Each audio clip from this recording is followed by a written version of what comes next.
Hello guys, what's up? And this is Kuya Jerps again. Hello sa inyong lahat. Ang topic natin for today is my USA timeline. Kung gaano ba ako or kung gaano ako katagal bago nakarating dito sa USA. So para kanino tong vlog na to? Para sa mga curious kung gaano katagal, magkano gagastusin, and kung ano-ano pang questions ang meron sa isip mo or para naman doon sa mga nandito na and curious lang. So tara guys, samahan nyo ako. Okay, bago natin simulan tong vlog na to, konting tip muna kay Kuya Jerps.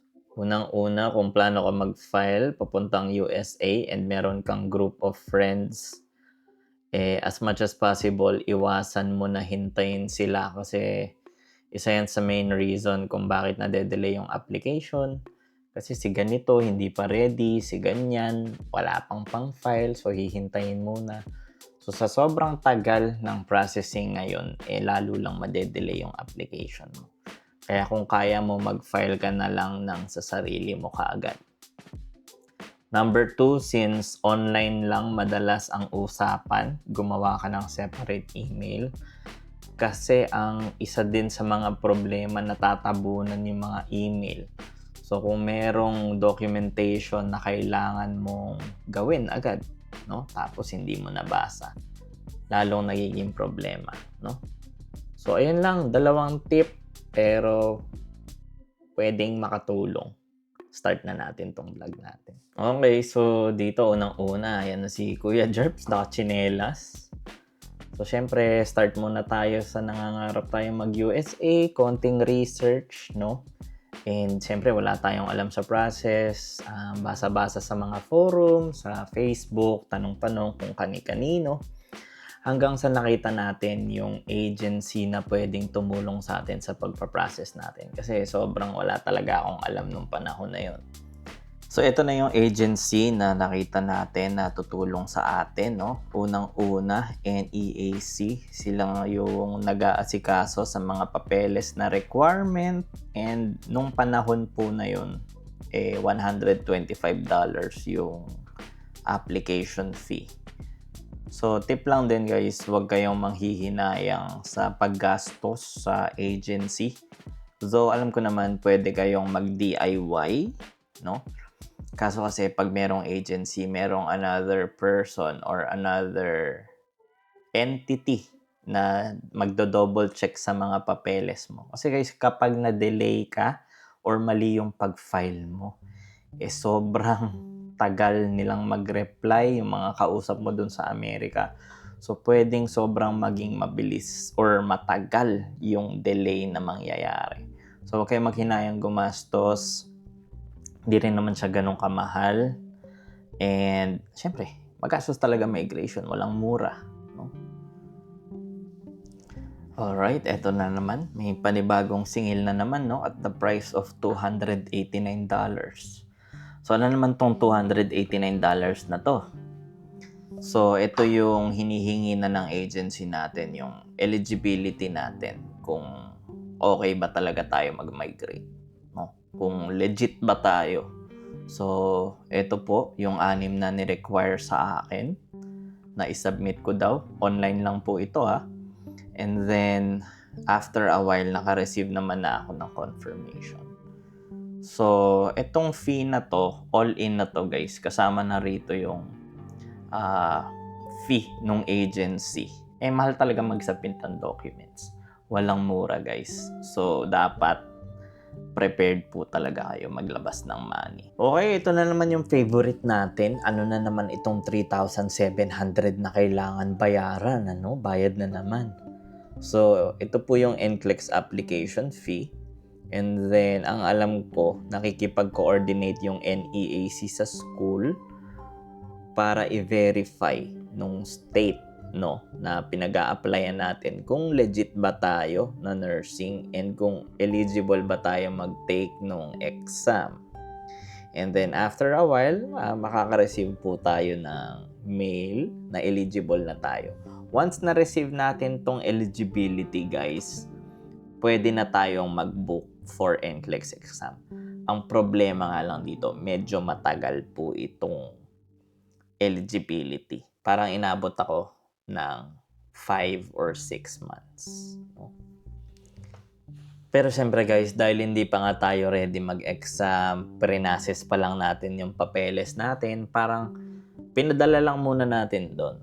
No? Pinadala lang natin sa Amerika lahat ng papeles. Pero hindi pa ako ready mag-exam kasi wala naman akong nursing experience nung nagpa-process pa ako. So balik loob tayo sa nursing. Ayan. Makikita nyo po dyan si Kuya Jerps. First time niya po makahawak ng mga tubes and IVs. So sa mga wala pa pong nursing experience sa Philippines, syempre pag nagjo-duty ka, lahat kayo Pilipino. So mayroong mga panahon na masaya. Lalo na pagkasama mo yung mga friends mo, duty-duty kayo. Lalo na paggabi, no? And then, syempre, meron ding malungkot kasi nga, hindi ka masyadong familiar, medyo pwedeng overflowing, sobrang daming pasyente, toxic ka, Tapos, konti lang kayo. Let's say, nung panahon ko, guys, umabot ako, isa lang ako, and then, 12 or 11 yung hawak kong pasyente. Private kasi yun, guys, yung in-applyan ko. So, consider or isipin nyo na lang kung public hospital pa yun. Baka 1:30. No? Sobrang kulang kasi ng nursing sa Philippines. And then, syempre, malungkot. And naaalala ko yung first experience ko sa code, guys. Parang tulala lang ako. Kasi, wala naman akong alam. Bago pa lang ako nun .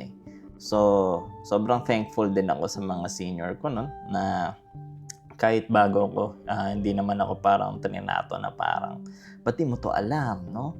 Nurse ka, dapat alam mo to. So, ayun. Bakit nagsi-CPR siya ng paa? Hindi po ganito ginagawa, guys. Hindi po tayo nagsi-CPR ng paa. Hindi ko alam ba't ganyan yung nangyari. Pero, ayun nga. Maraming tayong matututunan sa mga duty natin. So, importante rin na meron tayong nursing experience talaga bago tayo sumabak abroad, no? So yun na nga guys, naka-receive naman na tayo ng message dito after 5 months na eligible na daw tayo mag-take ng exam or authority to test. So itong ATT, yun nga sinasabi, Kuya Jerps, pwede ka na mag-exam, pwede ka na mag-book, pwede mo na i-take yung exam na yan. And then kung makikita nyo po dito guys, yung sa New York is good for 5 years. Meaning, pwede ko po i-delay yung pag-book ng exam for 5 years. Kung 5 years na nakalipas, tapos hindi pa ako nag-e-exam, back to start na naman ako sa eligibility. Yun po yung alam ko. Correct me if I'm wrong na lang. So, 5 years, sobrang tagal niyan, guys. So, alam ko ang ginawa ko nun, after just a few months, nag-book na ako ng schedule for ATT.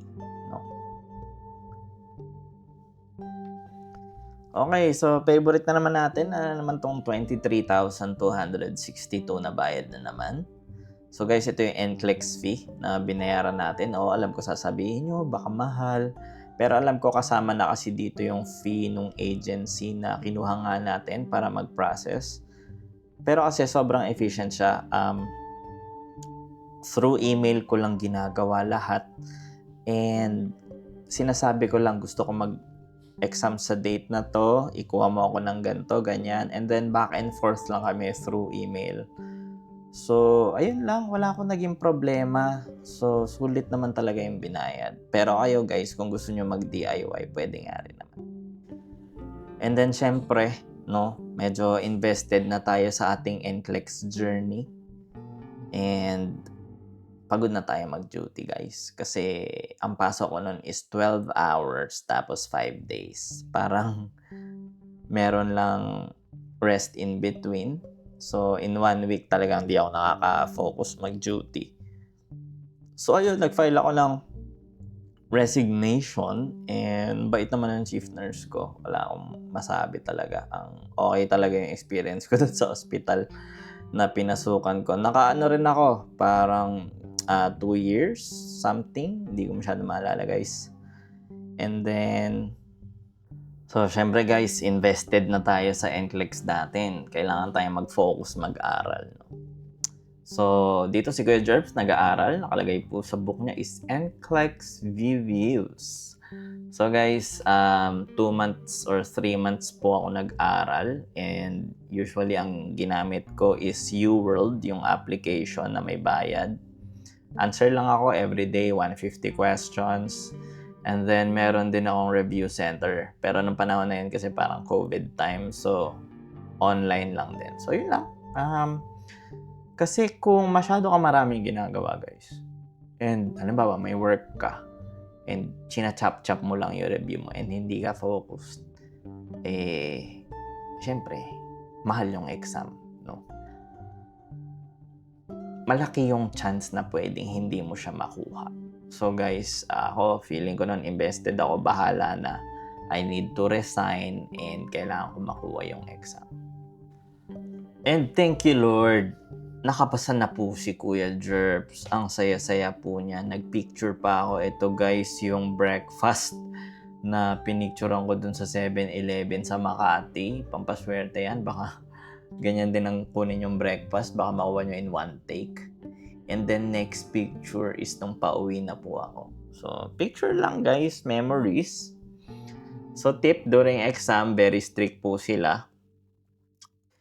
So guys, ito na yung exciting part. Magbabrowse ka na ng agency, no? Ng agency na magdadala sa iyo papuntang Amerika.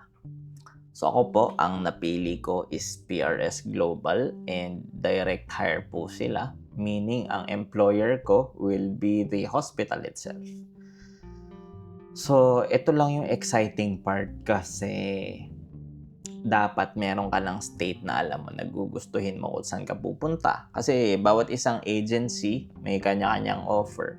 So browse ka lang guys, huwag ka muna mag-settle dun sa unang interview kasi merong mga practices na hindi ka aya-aya. Mababasa nyo yan guys. And dun na lang kayo pumunta sa agency na talagang kilala, no? Kasi mahirap na pagsapalaran sa mga medyo hindi masyadong kilala. Kasi, syempre, marami ding horror stories yan. Pero guys, dito sa agency ko, magiging bias talaga ako. Wala akong naging problema dito. Haya-haya ang buhay. So, online lang din ang interview. And then, after nung interview, tanong-tanong ganyan, ano bang ginagawa mo? And then, after a while, syempre, pinaka-favorite natin is contract signing. Hindi po ganyan na ang contract signing talaga, no? Email lang po yan. Pero, syempre, feelingero lang tayo. Parang, syempre, pupunta na ako sa US. Very excited. And then, ipapakita naman nila sa'yo, guys, kung magkano yung kontrata. I mean, kung magkano yung susweldohin mo. So, piliin nyo maigi kasi baka mamaya medyo nalolowball ka na. And then, yun lang. Salain nyo maigi. Wag basta tira ng tira. Wag yung unang nakalagay dyan, pero makakaagad. Pero yun yung ginawa ko. So, ayun lang. Mag-research maigi kasi hindi po biro ito. Pupunta ka ng ibang bansa na pwedeng wala kang kakilala. And hindi po pwede mag-back out. Sisingiling ka dyan, guys. Meron po yung parang fee. Or, kasi yung pagpirma mo dyan, guys, it's a contract na. No? So, ayun lang. Be very careful and do your research properly. So, ito na naman, guys. Medyo napabayad na naman tayo dito ng 1-2. Ako po yan. Ibang side lang. So, candidate report, parang required lang siya nung ina-applyan ko. So, di masyado important. May mga agency na hindi kailangan yan, pero sa amin kailangan. 1-2. Confirm ko lang po na yung NEAC na ginamit kong agency is just specifically for NCLEX. So, out na po sila kasi pasado na tayo sa NCLEX. So, ang kausap ko na dito, guys, is PRS Global after no contract signing. And then dito naman guys, sa next is naka-receive tayo ng email from the law firm na kailangan na daw i-file yung I-140. So ano naman tong tong I-140 na to? Ang dami ng mga inaasikaso. Guys, yung I-140 is fina-file nung immigration lawyer. Siyempre, may lawyer tayo, guys. So, fina-file po yan para i-ask sa US government or any other entity ng ibang bansa na i-classify tayo as eligible para maging empleyado sa bansa nila, no? So, lawyer po yan. Wala po tayong gagawin dyan. Sagutan lang po natin yung papeles or link na binigay sa atin. So, dito sa amin guys, ito po yung pangalan ng law firm. Ogletree Dickens. No? Law firm. Law firm po yan. Yun yung gusto ko dito guys kasi step by step, sinasabi nila sa'yo kung anong kailangan mong gawin. Ako wala naman akong alam talaga dito. So, yun lang. Sinasabi nila, ito ka na, next step, next step. Meron din kayong mga group chat na mga katulad nyo na nag-a-apply. So, be very proactive online na talagang lagi ka mag-research ng updates kasi mamaya meron na palang hinihingi sa'yo. Tapos, para makuha mo yung document na yun, aabutin pa ng ilang buwan. No? So, next step guys, kuha na tayo ng English exam. So, dun po sa state na in-applyan ko, okay lang naman na kumuha ng PTE or pwede rin IELTS. Pero ang kinuha ko PTE. And syempre, ang favorite natin, kailangan na naman natin magbayad ng 13,300. Guys, 13,300. Nung panahon pa po, ko pa po yan. So, ngayon, baka mas mahal na yan, guys. Syempre, ito na. Lumabas na yung results natin. So, okay na naman yung results natin, guys. Okay na siya. Medyo praktisado naman din tayo. Meron ding mga review center para dyan, guys. Alright, October first week, natapos na natin yung English exam. And, ano na naman ito? CGFNS visa screen. And, naniningil na naman, guys. 40,300 or $665. 4 years ago pa to guys, pero syempre mas mahal na yon guys. Mas mahal na yan ngayon. So ano po ba tong CGFNS? Ang sabi dito sa aking monitor, certification po siya na require for foreign healthcare workers para sa mga nurses, PT, medtech, and iba pa na gusto mag-work sa ibang bansa at makakuha ng US visa. So, ayan po, medyo mahal po yan. So, imagine na lang guys kung medyo wala kayong pambayad kaagad, no? Medyo madedelay yung application mo. Ito yung sinasabi ko na medyo kailangan mo talagang mag-invest. So, ayun. In 1 month, niratsada na natin kaagad lahat ng requirements kasi nga, minamadali ko na rin yung application ko. So, pag may hiningi sila, submit ko agad, hindi ko na siya dinedelay pa. So, dito naman, merong nire-require yung CGFNS or visa screen na kailangan na documents. And then, yung document na yun is manggagaling mismo sa school natin. So, kailangan nating pumunta and nung time na to, hindi na nga tayo gumagamit ng agency. And then, may kausap ako doon sa school na yun. Alam na nila yan, guys. Kasi hindi naman ikaw yung una nag-a-apply doon. And yun nga, napagastos tayo nga 8,400. No? So, dagdag mo pa yun sa 40,000. CGFNS pa lang. So, ayun. Medyo mahal. Pero kailangan. Kasi hindi pwedeng sa'yo manggagaling mismo yung documents. Doon mismo sa college pa dapat. Okay? And then next one is premium processing. So, naalala nyo guys kanina yung I-140 na sinasabi natin. Yung I-140 is yung immigrant petition for alien worker. So, ito yung fina-file ng employer natin o minsan tayo para tanongin yung US government na eligible nga tayo mag-apply for a green card na employer-based, no? So, kung regular processing po yan, medyo matagal, baka umabot ng 1 taon bago nila asikasuhin yung I-140 mo. Pero sa amin guys, premium processing and $2,000 naman po yan. $2,000. So guys, $2,000. Pero huwag kayong mag-alala kasi sa agency namin is sila na po ang nagbayad niyan. Kaya masaya tayo. Pero alam ko sa iba guys, hindi sila nag-premium processing. So guys, pag na-approve na yung I-140 natin, no, parang ito yung nagsasabi na officially recognized na tayo by US government na pwede na tayong magtrabaho sa bansa nila as employee for a green card. And then yung I-797 naman or Notice of Action, ang purpose nito parang official document po siya na nagsasabi na na-receive na nga ng US government yung mga documents na pinagsasubmit natin, and then parang proof din po siya nung status na ina-apply natin. So sa I-797 nakalagay po dyan yung priority date, no? So ano ba yung priority date? Ito guys yung date na magsasabi kung ano ba yung line natin doon sa pagkuha ng green card. And ito rin yung pinakahinihintay ng lahat. Kung meron na tayo nito, pwede na tayo mag-relax kasi ito yung date na kung kailan tayo pwede ma-interview sa US Embassy. And kung meron na rin tayo nito, ito yung hinihintay natin every month, yung visa bulletin.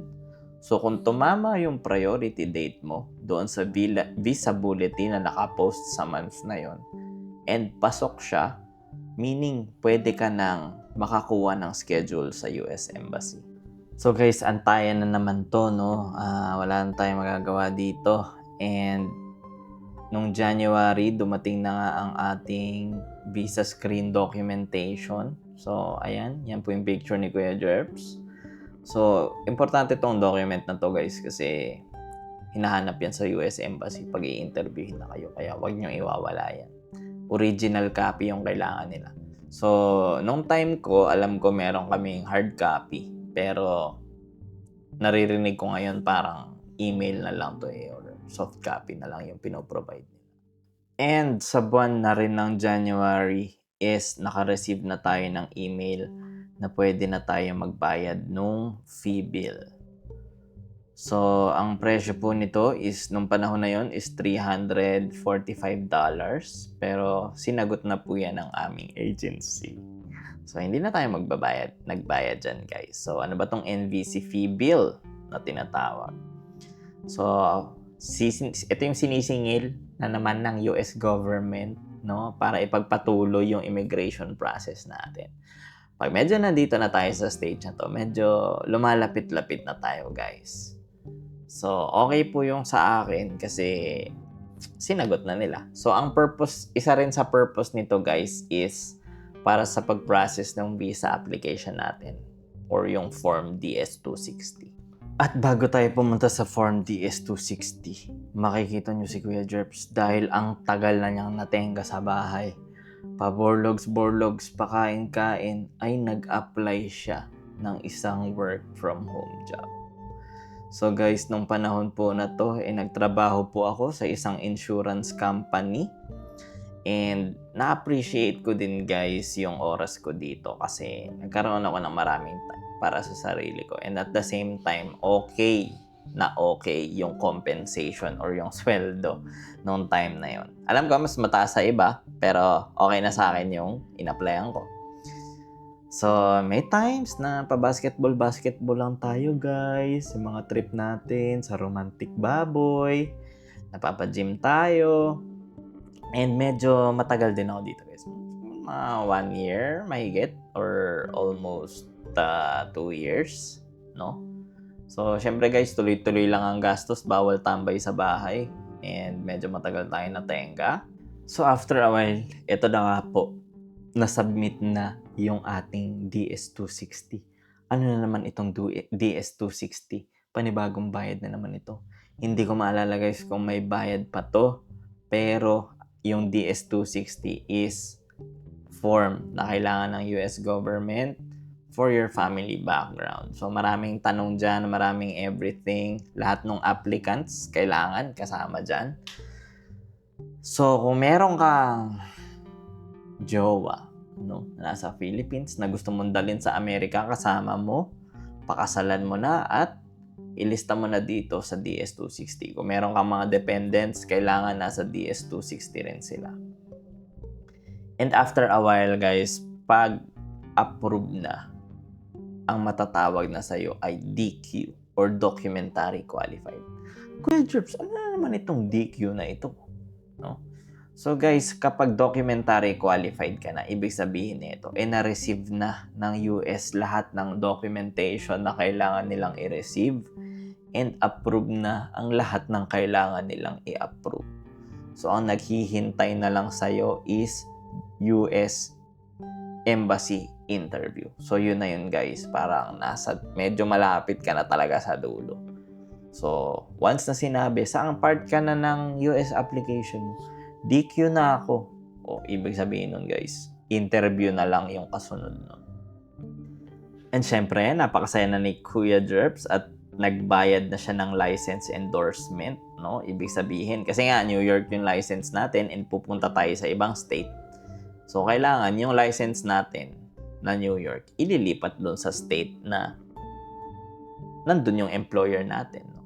So, yan po yung tinatawag na license endorsement. And ito po yung binayaran ko dyan. 180 na naman. May bayad na naman. No?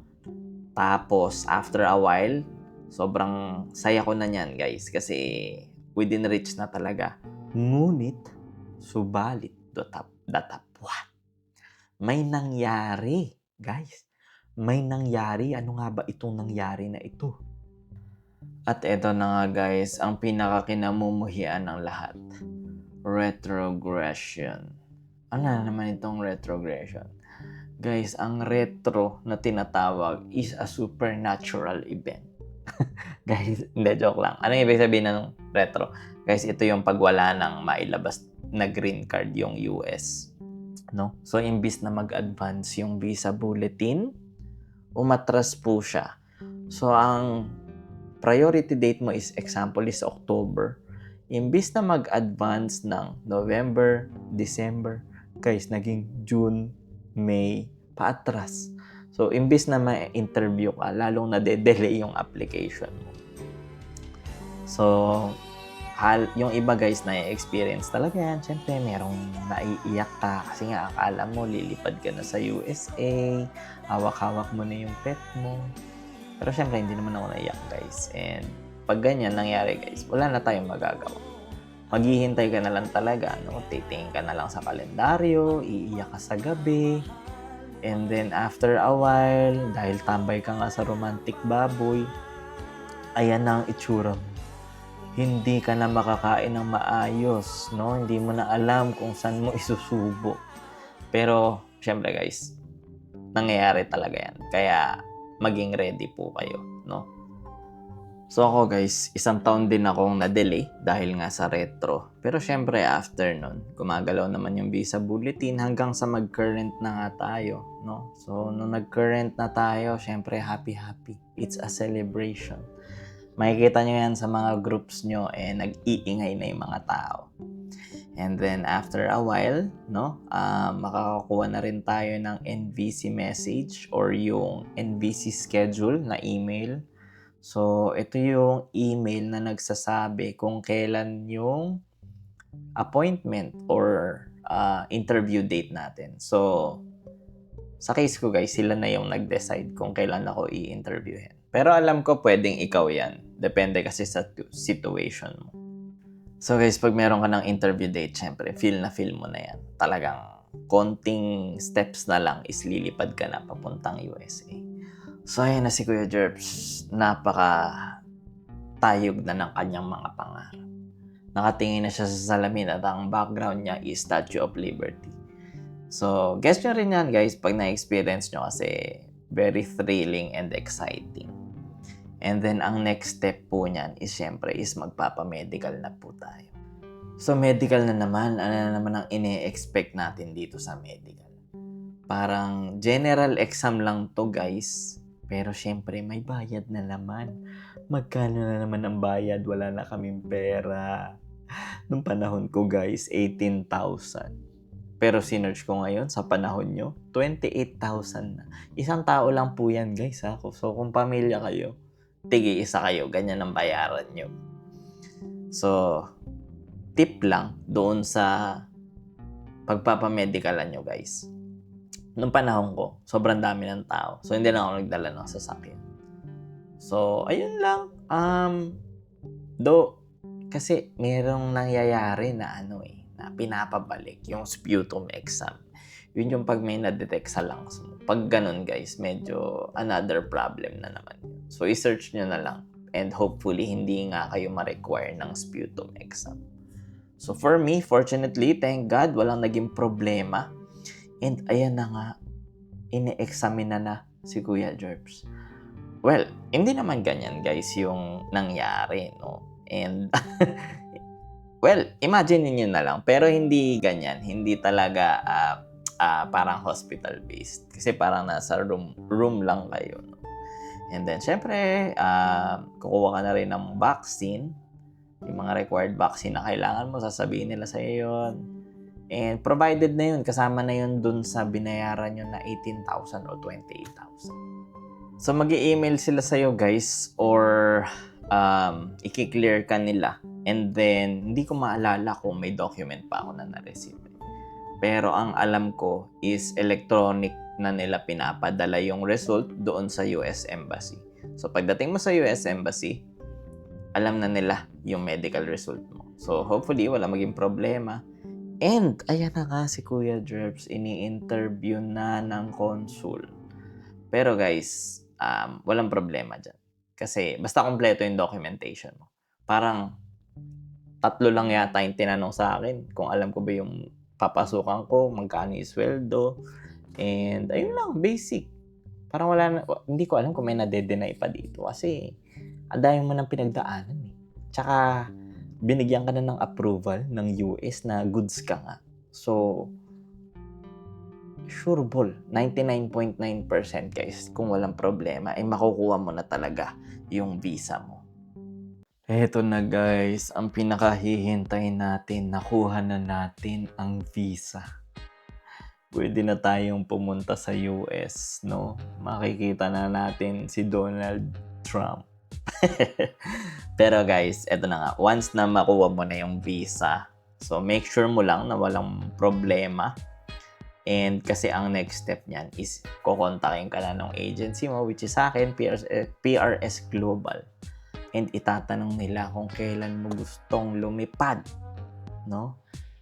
Kung gusto mong i-delay yung flight mo, is kailangan mo yan i-communicate. Pero may limit po yung visa, parang 6 months lang. Communicate mo yan doon sa agency mo. And sa amin, or majority naman sa lahat, sila na yung sasagot ng ticket. Ticket mo lang guys. So kung 5 kayong pamilya, ikaw lang sasagutin nila. Ikaw magbayad ng ticket ng 4 mong dependents na family members. So medyo mahirap talaga guys kung marami kayong family na magmamigrate. Malaki talaga yung gagastusin po ninyo. Siyempre, bago ang lahat guys, kailangan mo nang mag-meeting sa Romantic Baboy. Magpa-despedida ka muna sa Romantic Baboy.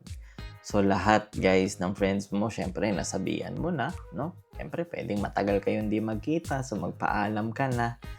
And hanggang dumating na ang flight mo. So, ito guys, pag may flight ka na, no choice ka na, pupunta ka na talaga sa USA. Ang sarap lang ng feeling na yun na pumupunta ka na sa airport. And at the same time, malungkot kasi may iiwan mo nga yung bansang kinalakihan mo. And sa case ko guys, tagal ng flight.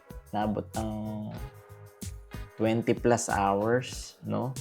And then pagdating ko doon sa US, winelcome naman ako guys nung mga tao mula doon sa agency ko. So ayan po sila, yan si Kuya Jerbs. Dala-dala niya yung kanyang manikang, si Totoro. And ayun, after a while nun is everything went smoothly na. Na-meet ko na yung mga tao sa agency ko, no? Inasikaso na nila lahat. And then, patitirahin ka sa hotel. Sa case ko, syempre, specific. Iba-iba. Iba-iba kayo ng pag-uusap, no? And then, after nun, iahatid ka na rin sa sarili mong apartment, no? Shopping, ganyan-ganyan. And, ayun na nga, pagdating mo sa Amerika, syempre, feel mo na. Kasi, taga-Amerika ka na officially and legally. Pinakamahalaga. So, ayan, na-meet nyo na rin si Mr. President. And ayun lang, dun lang nagtatapos ang journey ni Kuya Jerps. Pero bago ang lahat, i-breakdown muna natin kung magkano ba talaga yung total na nagastos natin. And estimate lang naman, guess estimate, no? And para na rin magkapagbigay ako ng idea sa inyo kung magkano ba yung kailangan yung i-prepare na money and kung gaano katagal itong inabot ng pinaggagawa natin. Okay? Siyempre guys, hindi naman tayo pinabayaan ng agency natin, no? Pagdating natin doon, meron tayong dalang siyempre ang pocket money and at the same time, meron tayong reimbursement. So, naka-breakdown po dito sa screen natin kung ano yung mga reimbursement na ibibigay sa atin ng agency. Hindi ko alam kung lahat ng agency may ganyan, pero sa agency namin meron.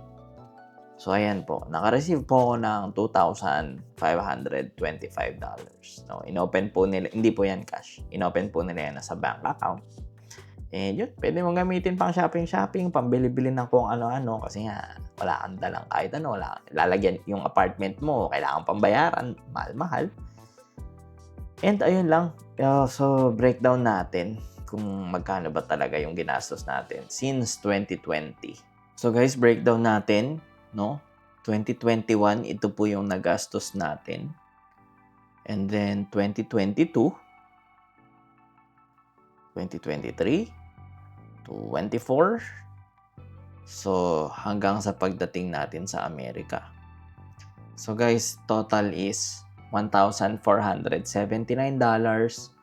plus 110,932 in pesos. Ang laki. Pero isa lang ako niyan, guys. Pero at the same time, i-minus natin yung na-reimburse sa atin, yung nabalik, tsaka natin i-compute. Guys, kinompute ko na sa peso yung USD, pero sabihin na lang natin na 58 pesos per dollar, no? So guys, in total, ang nagastos natin is 196,714 pesos. Pero pag binawas natin yung $2,525, ang total na nagastos talaga natin is around 50K only. Hindi na masama guys. For 4 years or 3 to 4 years ako nagpa-process, 50K yung nagastos natin net. Pero syempre, hindi kasama dyan yung mga trip mo sa romantic baboy. So baka another 100,000 na naman yun. Pero yun nga guys, dun lang, no? Sana nabigyan ko kayo ng magandang estimate kung magkano yung pwede nyong magastos. Pero guys, kapag yung agency na nakuha nyo, alam nyo merong agency na sasagutin yan lahat. Pero may catch yun. Pero kayo na mag-research kung ano yung ganon. Pero sa akin, masaya ako dito, no?